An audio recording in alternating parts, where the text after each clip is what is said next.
El tema de hoy, ustedes lo notan en sus boletines, se titula ¿Cómo obtener la justicia de Cristo? La última vez que este servidor predicó, estuve hablando y terminamos con el texto de Romanos 8:4, donde el apóstol Pablo dice que realmente la razón por la cual Cristo murió en la cruz del Calvario es para hacer posible que la justicia de Dios se cumpla en nosotros, que no andamos conforme a la carne, sino conforme al Espíritu. Y la justicia de Cristo es perfecta, y la justicia de Cristo es completa. Y entonces terminamos con la pregunta, bueno, si la justicia de Cristo es perfecta y es completa, y Él nos la entrega a nosotros, ¿cómo es que decimos que nosotros no podemos ser perfectos y completos en Él?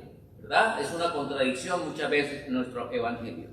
Así que hoy el tema nuestro es realmente cómo obtener la justicia de Cristo. Va a ser una serie de temas porque es muy difícil en una sola temática exponer los pasos y las maneras como el Señor quiere que cada uno de nosotros lleguemos a tener la justicia de Cristo, que en la Escritura es representada de diversas maneras. Cuando nosotros aceptamos a Cristo, el Señor nos acredita su justicia, ¿verdad? Cuando el pecador viene a Cristo, cuando la hermana Rosy se entregó al Señor a través del bautismo, se empezó una nueva página en la historia de la vida de la hermana Rosy. El Señor borró sus pecados pasados y colocó su vida, la justicia de Él, a favor de la hermana Rosy. Entonces el Padre no mira a la hermana Rosy, sino mira a Jesús, que es su justicia. Pero hemos nacido de nuevo, ¿cierto? Ahora tenemos que empezar a caminar. Lo que estamos mencionando es el nuevo nacimiento, y después del nuevo nacimiento se inicia un proceso de crecimiento que llamamos la santificación, que no es otra cosa que el impartimiento de la justicia de Cristo a cada pecador. Empezamos el camino de la santificación, cada día caminando con el Señor, y a través de ese proceso de caminar con Cristo, Él nos imparte su justicia. Ese proceso de impartir la justicia se hace a través del Espíritu Santo a nuestras vidas. Si el Espíritu de Dios no interviene, no hay avance, no hay crecimiento.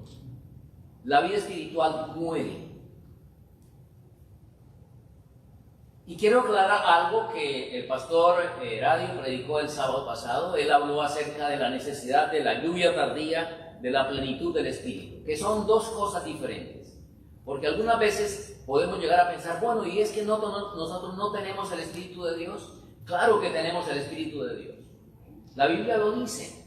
Por ejemplo, si nosotros vamos a Hechos del capítulo 2, versículo 38, la palabra del Señor dice, ese día Pedro dijo a todos los hermanos que estaban ahí, los judíos, sus hermanos judíos, les dijo, arrepentíos y convertíos y bautícese cada uno de vosotros para perdón de los pecados y recibiréis el don del Espíritu Santo.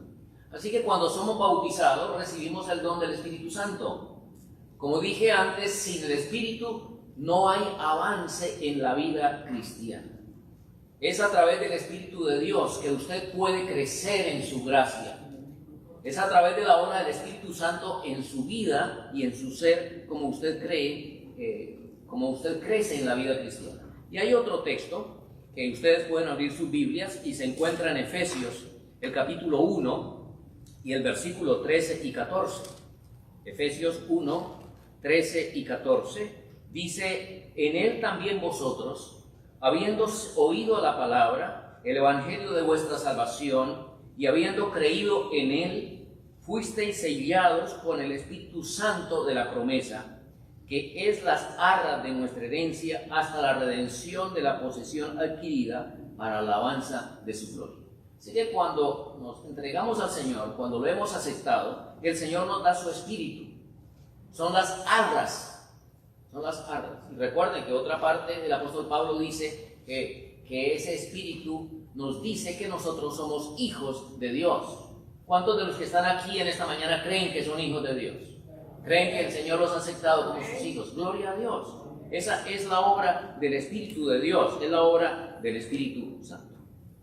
Así que el pastor Heradio estaba hablando del derramamiento de la plenitud del Espíritu.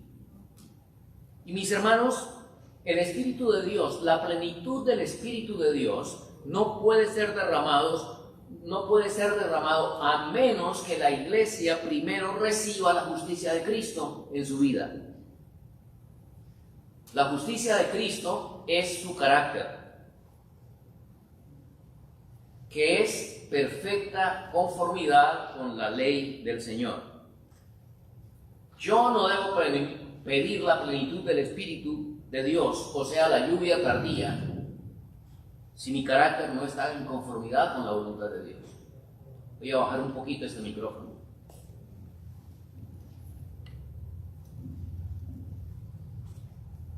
Gracias, está bien. Gracias, hermano. Vuelvo a repetir.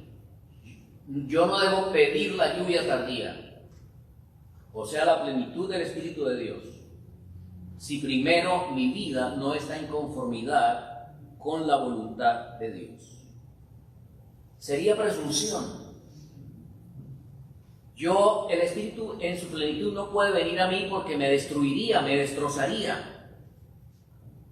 Y en su gran misericordia, el Señor no contesta mis oraciones necias pidiendo la lluvia tardía.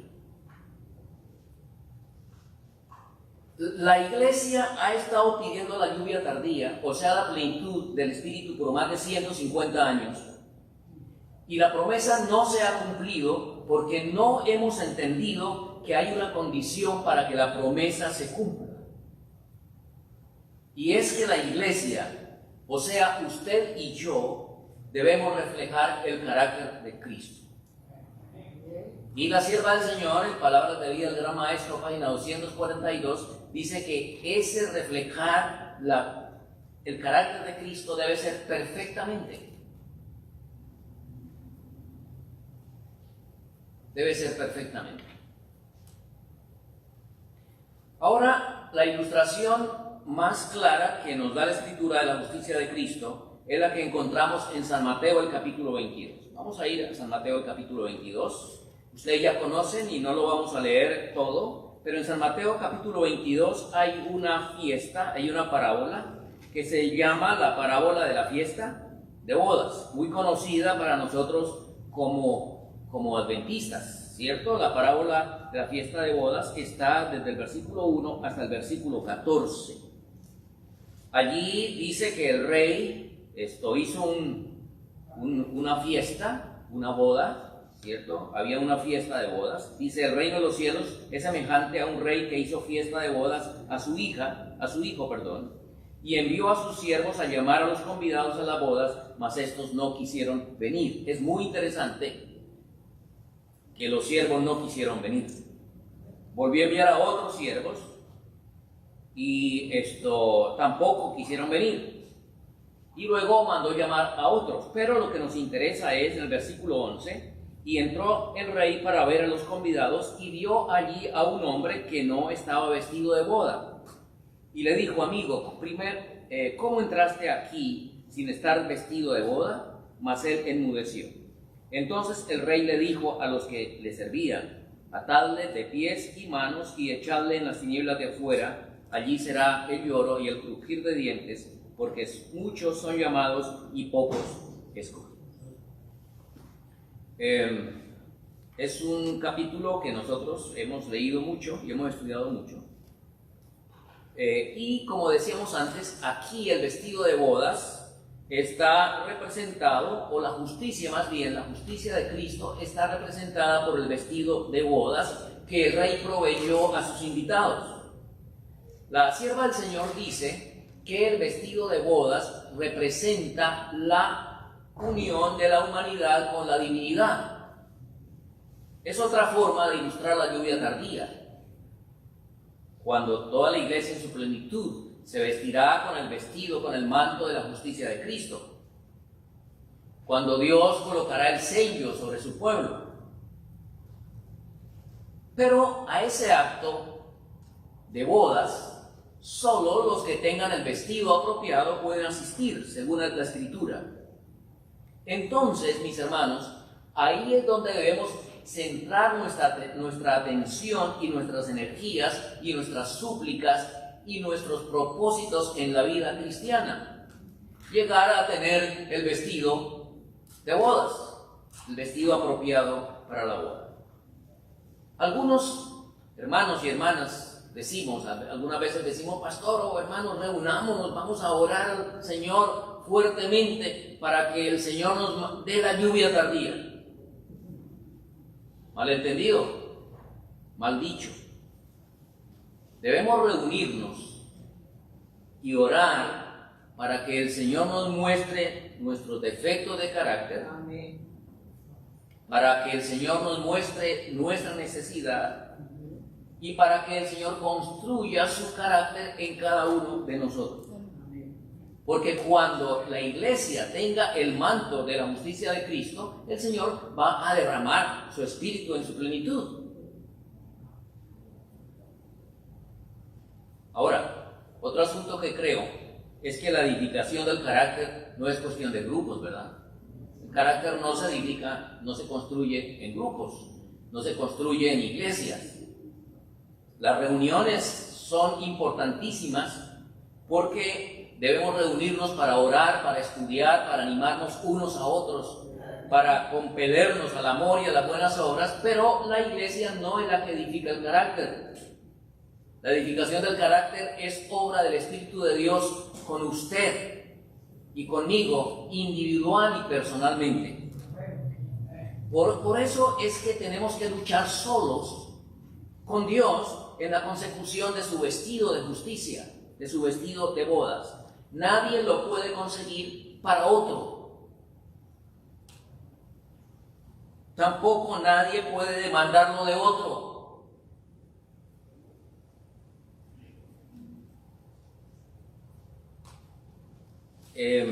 Algunas veces nos gusta ver en los demás el vestido de bodas que nosotros, el vestido que nosotros no tenemos, ¿cierto? Y el propósito de este mensaje es que empecemos a ver cómo es la manera como el Señor quiere que lleguemos a obtener ese vestido. Y ese es el propósito que el Señor tiene con su iglesia. En primer lugar, el vestido de la justicia de Cristo, como pertenece a Él, no se encuentra en nosotros. La sierva del Señor en Dios nos cuida, agosto 3, ella escribió: no podemos proveernos por nuestra cuenta el ropaje de justicia, porque el profeta dice, todas nuestras justicias son como trapo de inmundicia. Isaías 64:6. No hay nada en nosotros con que cubrir el alma para que no se vea su desnudez. Debemos recibir el ropaje de justicia tejido en el telar del cielo, el ropaje puro de la justicia de Cristo. Así que lo primero que todo creyente debe conocer es que Él no puede hacerse justo. Que nosotros no podemos con nuestra justicia llegar a justificarnos ante Dios. Y era lo que Pablo decía, que por las obras de la ley, ¿verdad? Ninguno podía ser justificado. Por las obras de sí mismo, comparándose quizás con la letra de la ley. Así que lo primero que tenemos que ver es que el vestido no nos pertenece, alguien nos lo tiene que dar, alguien nos lo tiene que regalar, ¿cierto? Tenemos que reconocer, según dice Pablo en Romanos 3:10, que no hay justo ni aun uno. No hay nadie que haga lo bueno, no hay ni siquiera uno, dice la palabra del Señor. Así que ya es un buen comienzo porque reconocemos que para obtener el vestido tenemos que ir a alguien para que nos lo dé. Realmente el vestido de bodas ha sido el problema entre nosotros. Y es un problema, y hoy es un problema de discusión teológica, el vestido. Si nadie puede ser perfecto en esta vida, como algunos expresan, y si es verdad que estaremos pecando hasta la venida del Señor, entonces no necesariamente tengo que colocarme el vestido de bodas. yo puedo participar de las bodas con mi mejor vestido, no con el que el rey o el dueño de la fiesta me da, sino que yo puedo ir con mi propio vestido. Y en realidad ese ha sido el problema de la iglesia. Porque si la iglesia se hubiera puesto el vestido de bodas, o el vestido que el Señor nos ofrece, ya el Señor hubiera venido. O se hubieran efectuado las bodas. Y Frank Phillips, en su libro Su manto del mío, escribió lo siguiente: el tiempo vino cuando incluso los criados, ellos mismos estaban confundidos. Es decir, los criados, los que iban a servir en la cena, ¿no? Los que tenían que revisar quién entraba a las bodas, invitaban a los huéspedes sin siquiera mencionar el vestido que era necesario usar. No, venga. ¿Cómo tengo que ir? No, como quiera. Okay. Algunos incluso dijeron: si usted da bastante dinero, usted no necesitará preocuparse por el vestido. Hubo muchos que dijeron: no estamos seguros cuál es la importancia del vestido de todas maneras, así que olvídese de él. Crea solamente y el novio le dará la bienvenida. Así que ese ha sido el problema nuestro, que la iglesia no se ha vestido con el manto de la justicia de Cristo y que hemos pasado nuestra vida sin realmente recibirlo como el Señor quiere, ¿cierto? La sierva del Señor dice: este manto tejido en el telar del cielo no tiene un solo hilo de invención humana. Cristo en su humanidad desarrolló un carácter perfecto y ofrece impartirnos a nosotros este carácter. Así que estamos hablando, primero se habló de la injusticia, de la justicia acreditada o imputada, cuando la persona se acerca a Cristo, lo recibe como su salvador personal, pero ahora el carácter de Cristo debe desarrollarse en el creyente, y siendo que Jesús vivió una vida perfecta, ahora ofrece impartirnos a nosotros este carácter, su carácter perfecto. Todo cuanto podamos hacer por nosotros mismos está manchado por el pecado. Pero el Hijo de Dios apareció para quitar nuestros pecados y no hay pecado en él. Primera de Juan 3:5. Por su perfecta obediencia se ha hecho posible que cada ser humano obedezca los mandamientos de Dios. Si Cristo obedeció, ¿por qué es posible que nosotros podamos obedecer? Sencillamente porque Él nos imparte su justicia, es decir, porque Él nos imparte su carácter. Otro texto de la sierva del Señor dice: el vestido de bodas de la parábola representa el carácter puro y sin mancha que poseerán los verdaderos seguidores de Cristo. A la iglesia se le ha concedido que se vista de lino fino, limpio y resplandeciente, que no tuviese mancha ni arruga ni cosa semejante. El lino fino, dice la Escritura, es las acciones justas de los santos. Apocalipsis 19:8, Efesios 5:27. Es la justicia de Cristo, su propio carácter sin mancha, que por la fe imparte a todos los que lo reciben como Salvador personal. Nuevamente la hermana Cuay está diciendo que el Señor imparte ese carácter sin mancha a todos los que lo reciben como su Salvador personal. Y si es así, ¿por qué aún el Señor no ha venido? ¿Será que alguno de nosotros todavía el carácter de Cristo no está siendo o no ha sido perfectamente desarrollado en nosotros?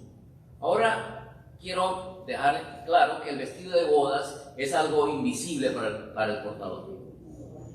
¿Está bien? El vestido de bodas es algo invisible para el portador. Posiblemente el hermano Freddy ya lo tenga, el vestido de justicia, pero él no lo ve. ¿Está bien? Para que no se jacte de pronto, ¿no? Para que no se jacte. Y para los demás invitados tampoco. Así que posiblemente la hermana Jimena lo tiene, pero yo no se lo veo.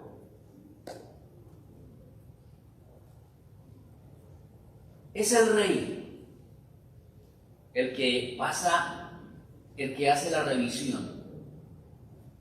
Es el rey que pasó por donde estaba cada invitado, el que sabe y el que ve qué tipo de vestido tienen los que llegan a las bodas.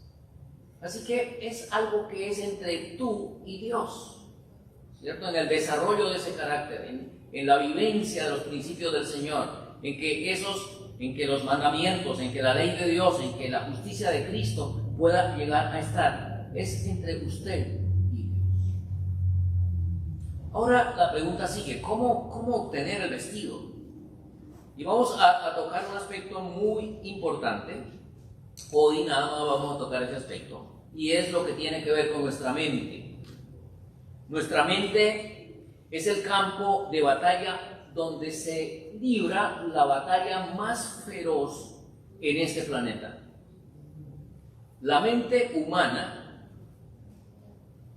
la podemos comparar con una computadora en la cual el disco duro usted le está colocando información. Está poniendo información a la computadora. Está alimentando o programando su computadora. Es como un software también, ¿cierto? Que recibe. Como la computadora, la función de ella depende, la función de la mente depende de la información que recibe. La mente analiza la información, determina la decisión y la dirección en la cual va. Lo que para nosotros puede decir nuestra conducta, nuestros actos, nuestra conducta.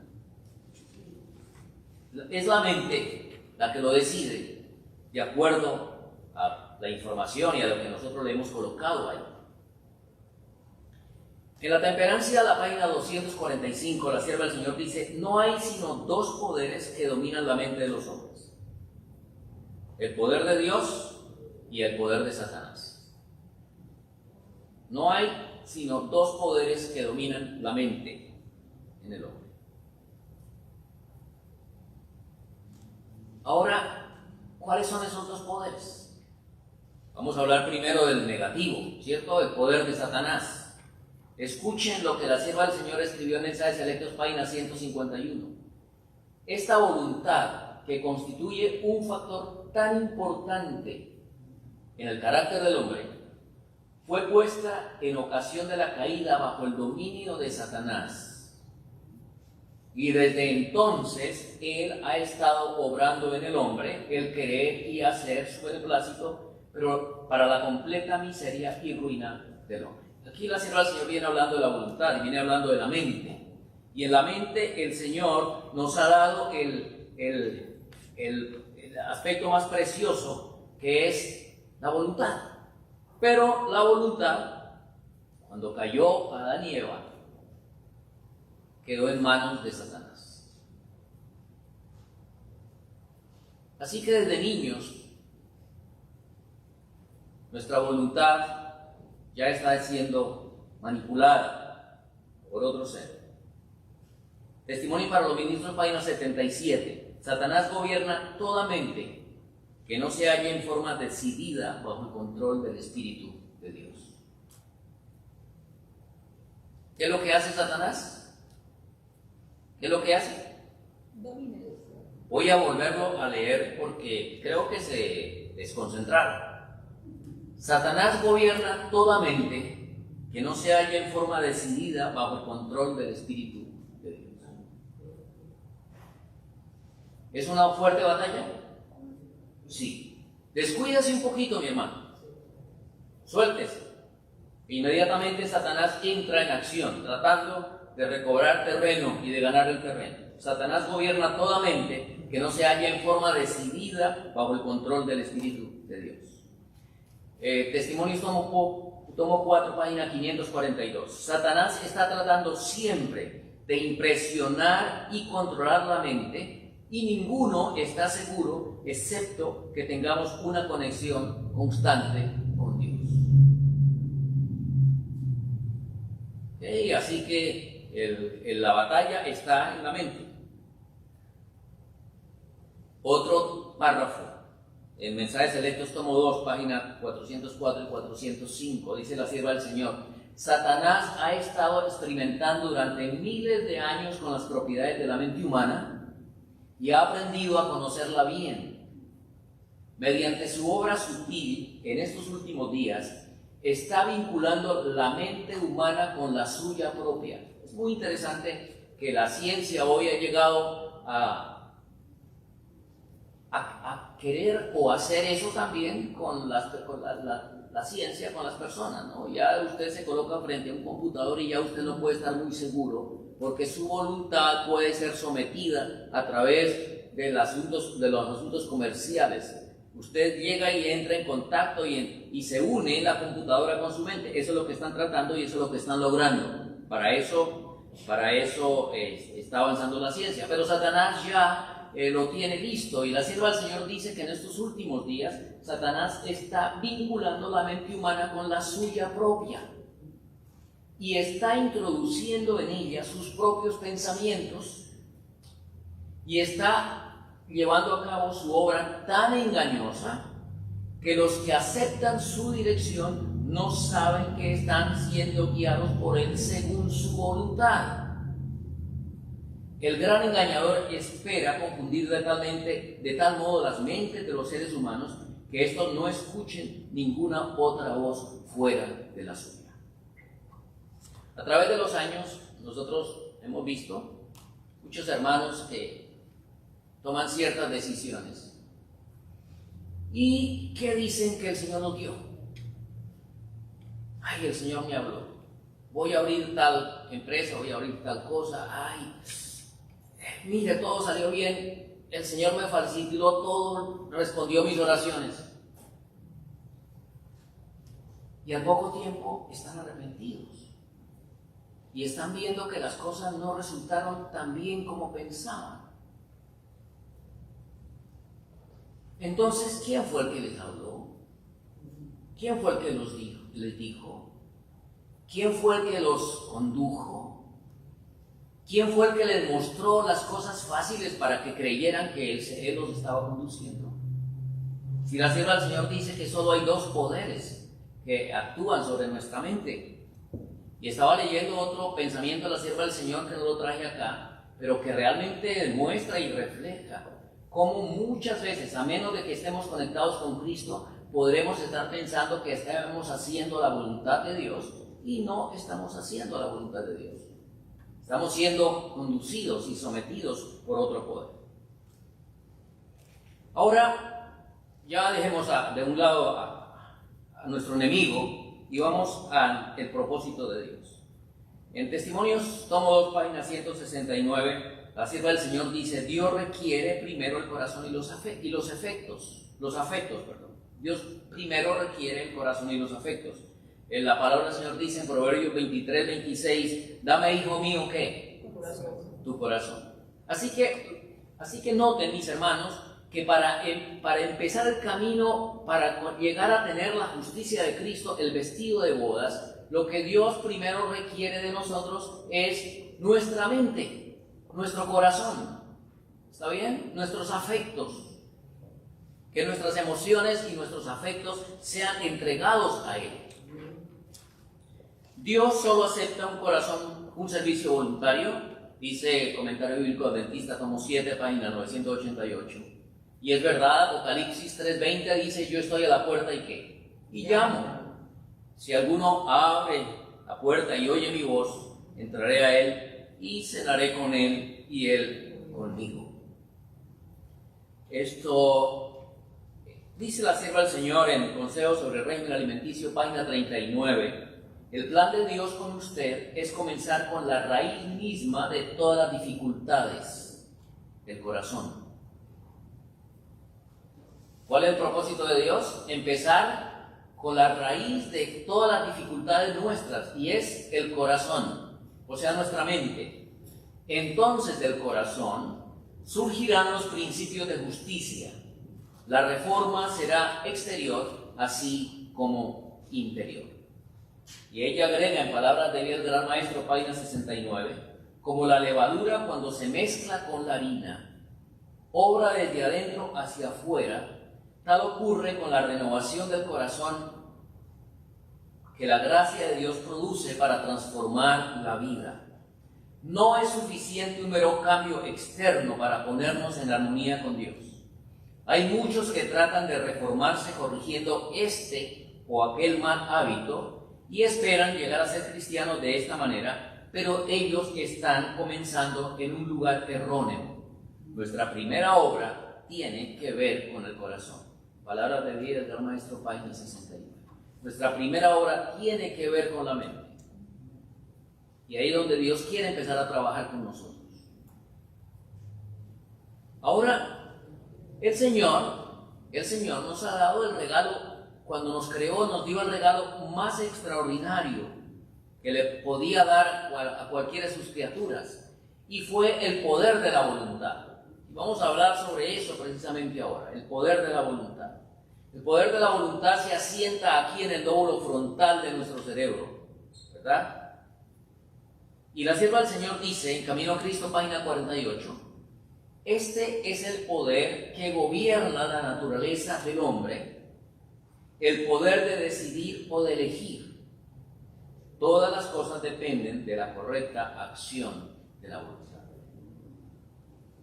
Así que el Señor nos ha dado un regalo extraordinario que es la voluntad, que la ha colocado en nuestra mente. Es el poder que gobierna la naturaleza nuestra. Es el poder de decidir o elegir. Y todas las cosas dependen de la correcta acción de la voluntad.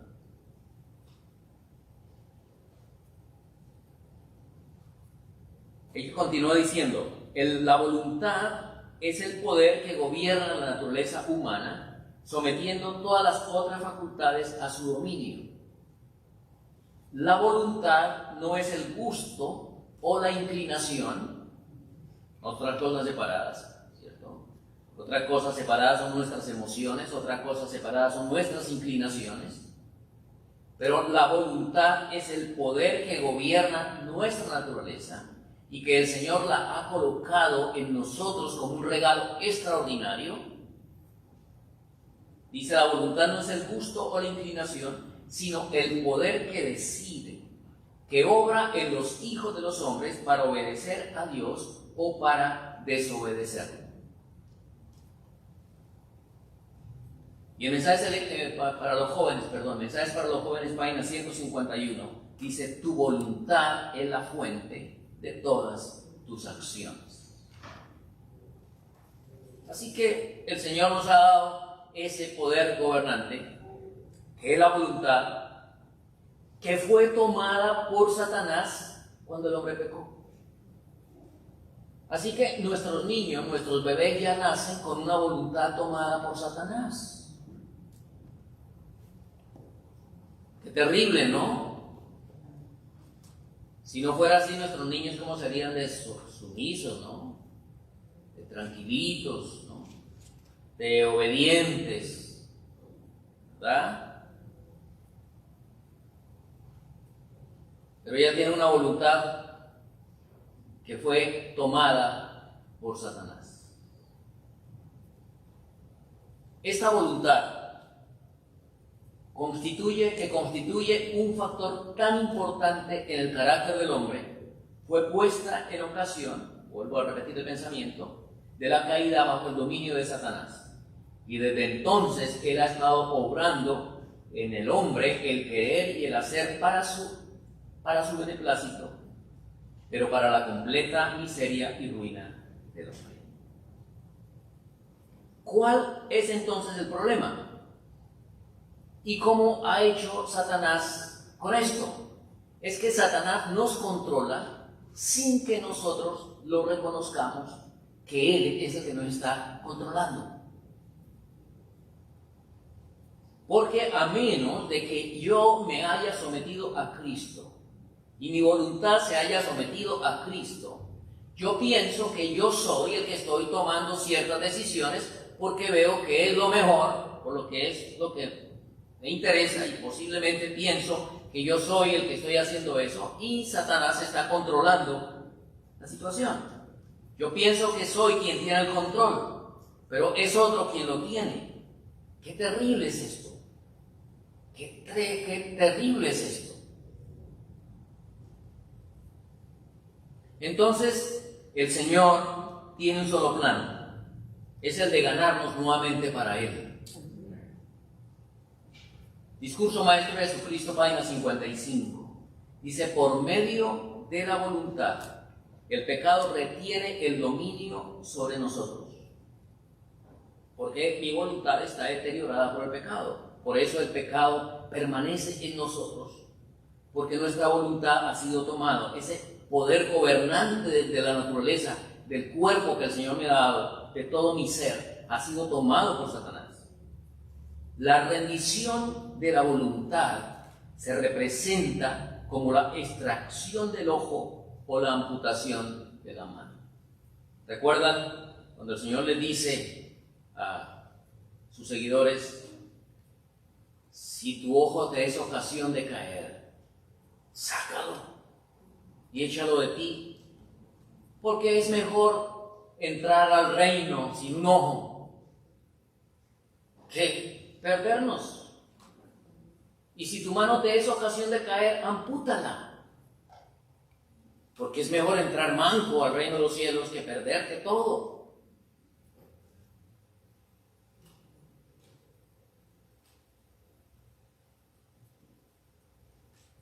Hogar Adventista, página 364. Todos deben custodiar los sentidos, no sea que Satanás obtenga la victoria sobre ellos, porque son las vías de acceso al alma. Todos deben custodiar los sentidos, lo que veo, lo que escucho, todo. No sea que Satanás obtenga la victoria sobre ellos, porque son las vías de acceso al alma. Son los freeways, son las avenidas a nuestra alma.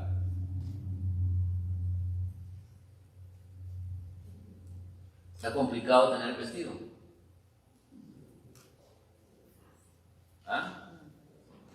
La sierva del Señor dice, no puedes dominar como deseas tus impulsos. No puedes dominar como deseas tus impulsos. Han sido tomados por Satanás, porque tu voluntad ha sido tomada por él. No puedes dominar como deseas tus emociones, pero puedes dominar la voluntad y hacer un cambio completo en tu vida. Sometiendo tu voluntad a Cristo, tu vida se ocultará con Cristo en Dios y se unirá al poder que está por encima de todos los principados y las potestades. Tendrás fuerza procedente de Dios que te mantendrá unido a su fuerza y te será posible alcanzar una nueva luz, la luz misma de la fe viviente. Testimonios para los ministros, página 460. Y otro texto muy interesante y muy hermoso, en Conflicto de los Siglos, página 584, la sierva del Señor dice, Satanás sabe muy bien que el alma más débil, pero que permanece en Jesús, puede más que todas las huestes de las tinieblas. Amén. El alma más débil, pero que ha sometido su voluntad a la voluntad de Dios, puede más que todas las huestes de las tinieblas. Deseado de la gente es página 28. Nadie, excepto Cristo, puede amoldar de nuevo el carácter que ha sido arruinado por el pecado. Él vino a expulsar a los demonios que habían dominado la voluntad. Así que el Señor vino para eso, para que nosotros podamos recobrar ese regalo tan precioso que Él nos dio cuando nos creó, que fue nuestra voluntad, la voluntad de decidir con plenitud de conocimiento entre el bien y el mal, de poder realmente poder tomar la rienda de nuestro ser. A eso vino el Señor, a libertarnos, a libertarnos. La voluntad, vamos a resumir nuestro tema en esta mañana. La voluntad es el poder dominante de la naturaleza humana, hemos dicho, ¿cierto? Cuando el hombre pecó, su voluntad fue tomada ¿por quién? ¿Por quién? Por Satanás. Muy bien, vamos a hacer un resumen para que podamos recordar. Jesucristo dio su vida para que usted y yo seamos liberados del poder dominante de Satanás sobre nuestra voluntad. San Juan 8:36, el Señor Jesucristo dijo: así que si el Hijo os libertare, seréis verdaderamente libres. Y por eso en el versículo 32 Él dijo: y conoceréis la verdad, y la verdad os hará libres. Pero es el Hijo el que nos liberta, ¿verdad? Ahora Romanos, el capítulo 6, versículo 22. El apóstol San Pablo dice: así que ahora que hemos sido libertados, tenemos como fruto la santificación y por fin la vida eterna. Ahora que hemos sido libertados, tenéis por fruto la santificación y por fin la vida eterna. O sea que primero nuestra voluntad tiene que ser liberada del poder de Satanás. ¿Está bien? Está bien, nuestra voluntad primero tiene que ser liberada y tenemos que trabajar en esa dirección, en someter nuestra voluntad a la voluntad de Dios. Si no sometemos nuestra voluntad a la voluntad de Dios, nosotros pensaremos que estamos haciendo la voluntad de Dios y estamos escuchando a otro ser que nos va a conducir a la ruina.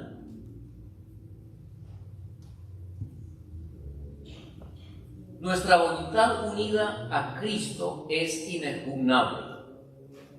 Y el apóstol San Pablo dice en 1 Tesalonicenses 4:3: pues la voluntad de Dios es vuestra santificación. ¿Cuál es la voluntad de Dios para mí y para usted? ¿Es qué? ¿Nuestra qué? Nuestra santificación. Esa es la voluntad de Dios. Y cuando la voluntad de Dios se une con mi voluntad, entonces el propósito de Dios se va a cumplir, que es nuestra santificación.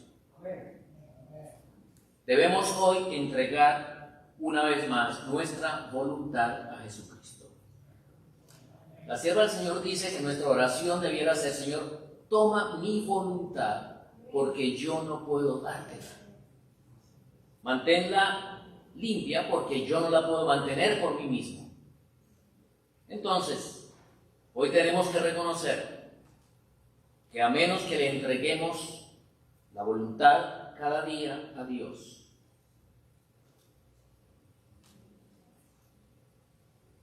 puede pasar a mano de otro, de nuestro enemigo. Necesitamos mantener nuestra voluntad de parte de Cristo. ¿Cuántos quisieran decirle en esta mañana al Señor: Señor, yo quiero entregar mi voluntad a ti? Que el Señor les bendiga, mis hermanos. Que el Señor les guarde.